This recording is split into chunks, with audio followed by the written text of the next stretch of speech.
use the Hijab 10 discount code for 10% discount on a wide range of products, including premium Ethiopian black seed products.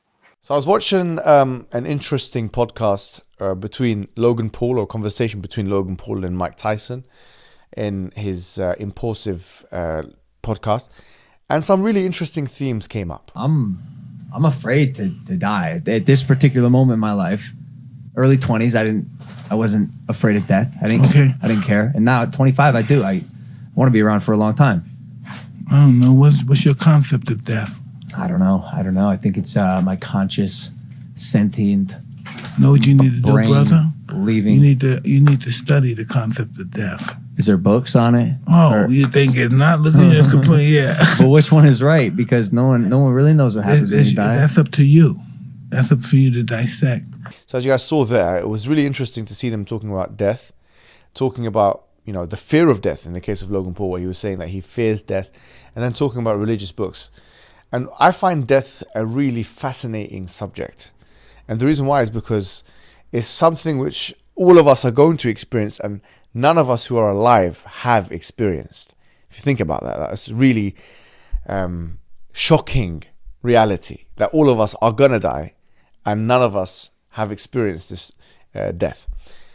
I also find it interesting to compare death with sleep, not least because from the Islamic perspective, they're seen as comparable. The Prophet said that, sleep is the brother of death. And the reason why, if you think about it, is because both sleep and death feature a common characteristic, which is that one loses consciousness in both of those states. In your sleep state, you lose consciousness temporarily, and then you're regained with consciousness. And likewise, we believe as Muslims that you lose consciousness in death, but you gain it in a different realm or different reality or different state. And just like in the same way as you would be sleeping, and dreaming, and so that in a sense you're not looking at anything, but you are experiencing something else. When you are dead, your conscious state is not lost, but it's just transferred to a different reality. And it's a reality in which you'll be questioned, there's judgment, and then you will be questioned, very specific questions, quite frankly, about what you believed in. And then you're resurrected, we believe, as Muslims, and questioned about what you've done in your life. And whatever good you've done, you'll see it then, and whatever bad you've done, you'll see it then. But the second question of which book is true, because obviously now the question, what's your theory of death? What is your eschatology? And then the question of what book is right. And so therefore, because these are all metaphysical points, and quite frankly, you wouldn't be obliged to believe in any of this without there being some kind of anchorage, intellectual anchorage, that gave us proof and evidence for its veracity and for its robustness and for its truth, which could then expound upon these points. And quite frankly, the question of examination is at the fore of these discussions, because Mike Tyson was right. You need to be able to dissect, to use the words, or we could use the word decipher or distinguish or examine the different texts that are available, the Quran, the Bible, the Old Testament, New Testament, which obviously the Bible is comprised of, and then the Bhagavad Gita, the GGS, all of those books. Examination, and to see which of those books is the true one, if there is in fact one that is true at all. And I think this is something which should be at the front of our minds in terms of exploration. And so I would put you that when you're examining or dissecting these books, that you should have standards in place. And I'll give you something which I believe are both necessary and or sufficient in order for you to be able to make a decision of which book out there, religious book, is the correct one. So in terms of necessary conditions, I say that there are books out there that must conform to at least 2 or 3 major points in order to be the word of God or the truth. The necessary conditions for a book being the word of God or the truth is that this book cannot be something which is not preserved to our day. In other words, a book has to be preserved. It's not something which was, for example, a book that existed a long time ago and it doesn't exist now. The central message has to be preserved. The book itself has to be preserved, such that the access that the original recipients of that book have to that book is the same access that we have to that book. Otherwise, it's not universal, you see. So the first condition, which I believe is a necessary condition for something being the word of God or the truth, is preservation. A second one is lack of contradictions. Because if you have contradictions or inconsistencies, this is a proof that this thing, whatever it is that's making a claim, is false. Because something which is true cannot have contradictions within it. Moreover, it cannot be something that anyone can make. In other words, there has to be a kind of inimitability of this, whatever it is. Because if it's something which can be easily replicated, then what is special about it in the first place? And now I think we're segueing from necessary conditions in order for something to be the word of God to what I would say is sufficient or sufficient conditions. So now I would say if a book has all those three things, is perfectly preserved, it's free from contradictions, and it's inimitable, I think now we have the necessary conditions required for that book to be from God.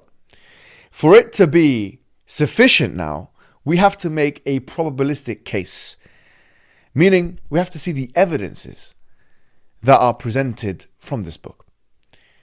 You see, the Quran says, إِنَّا نَحْنُ نَزَّلْنَا الذِّكْرَ وَإِنَّا لَهُ لَحَافِظُونَ. We have certainly sent down the book and we will certainly preserve it. In chapter 15, verse 9. And the Quran says, in chapter 4, verse 81, that if this book was from other than God, لَوَجَدُوا فِيهِ اخْتِلَافًا كَثِيرًا. They would have found in it many contradictions. And the Quran says that فَأْتُوا بِسُورَةٍ مِّن مِثْلِهِ وَدَعُوا شُهَدَاءَكُم مِّن دُونِ اللَّهِ إِن كُنتُمْ صَادِقِينَ. That if this book was from other than God, then produce something like it and bring your witnesses from other than God, or if you are indeed truthful, in chapter 2, verse 27. So these are the sufficient conditions. The sufficient conditions are things now where we start to see the evidence, because the Quran says, قُلْ هَاتُوا بُرْهَانَكُمْ إِن كُنْتُمْ صَادِقِينَ. Say, bring your evidences if you're truthful. And so what evidences are we talking about? The Islamic corpus has a range of evidences. For example, prophecies of the future. Prophecies of the future are particularly interesting because if you have prophecies of the future, that indicates that the person who is making these prophecies can either be guessing or making these prophecies from some kind of knowledge. And who knows the future except for an all-knowing entity? Except for an all-knowing entity that knows the details of the future. So you see, prophecies of the future are one of the many ways in which Islam uses to verify itself. And I'm not going to mention all the prophecies, but I am going to mention 2 or 3 just to whet your appetite. One of them is that the Quran mentions in chapter 30, verses 1 to 6, that the Romans had been defeated in a nearby and low land, and that they will become successful from 3 to 9 years. And this is referring to an event that took place between the Roman Empire and the Persian Empire. And you see, the Quran is very specific when it comes to times and places. And this is not the first and only time the Quran or the Islamic tradition is very specific about future events. There are literally dozens, scores of examples of this. And I will refer you to a book called The Forbidden Prophecies, which you can download for free in the description box. In addition to this, Islam has a very precise way of verifying itself from a historical perspective.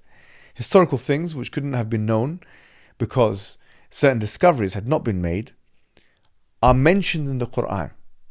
And I will leave in the description box a video which, if you're interested on what I'm talking about, you can watch so you can see what I'm saying.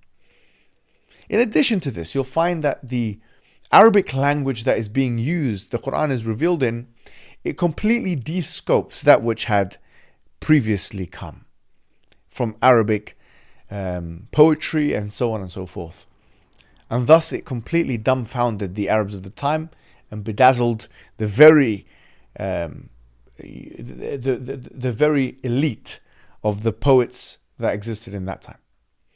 And so from all of those perspectives and more, we say we have a way in which and through by we can actually verify Islam and prove that it is the correct religion, and that the Quran and the Sunnah, or the Quran and the tradition of the Prophet, is in fact the guidance from God, the same God that created us, the one creator God, which we call Allah. Wassalamu alaikum wa rahmatullahi wa barakatuh.